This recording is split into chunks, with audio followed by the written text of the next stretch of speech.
agree with you in the sense that time is definitely of the essence, and but we just rely on physical sensations.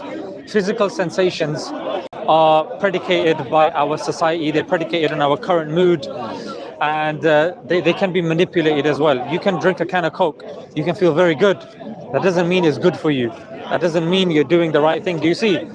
But it's definitely, I would say it's a form of measurement. It shouldn't be the form of measurement. Yes.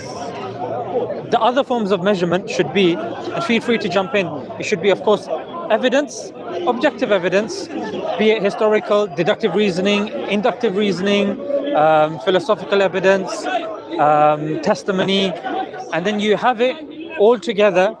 My argument to you would be, I can tell you certain ways that you can experience these things. Yeah, there are. Do you see why I made you move? Because it was kicking off. I really was. Yeah, it was kicking off. I'm so glad we possess the ability to speak and we possess language. Otherwise, that would be the only way to resolve all debates. We would be so fucked as a species. It'd be like the Tower of Babylon, when everyone suddenly loses the ability to form a mutual language. So here's the thing, Strawberry.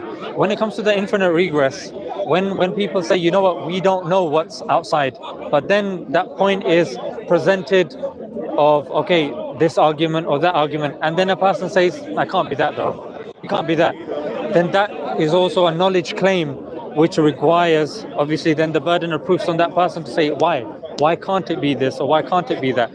So that's why I admire your position of agnosticism. Thank you. Yeah. I mean, if we're having a very open conversation about this, you know, when I hear that God has determined everything which is going to happen, and then I'm born in a secular family in a Western country, it's very unlikely that I'm ever really going to convert to Islam. So I'm a condemned man. I'm actually going to go to Jannah. And I think that's a terrible shame. You said Jannah. Jannah. Yeah, you know why that's really interesting? Because Jannah is the combination of Jannah and Jahannam. You've combined both words. It's as if you're in the middle, just like your stance of God, which you're not certain of God and you're not uncertain of God. What does Jahannam? You actually used the right word. What did I say before? What does that mean? Yeah, so you said Jahannam is technically not a word, but you've combined two words together. Oh, right. Which is Jannah and Jahannam. Oh, right, that's right. So I thought it was ironic. Thank you.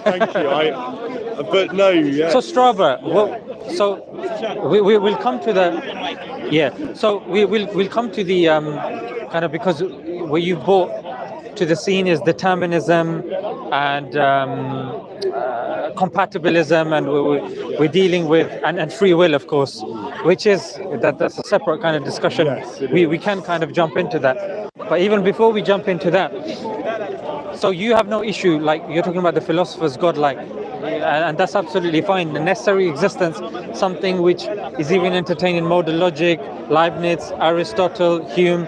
So this is something that is not alien to philosophers. It's not alien to people like Avicenna and Ghazali and the likes.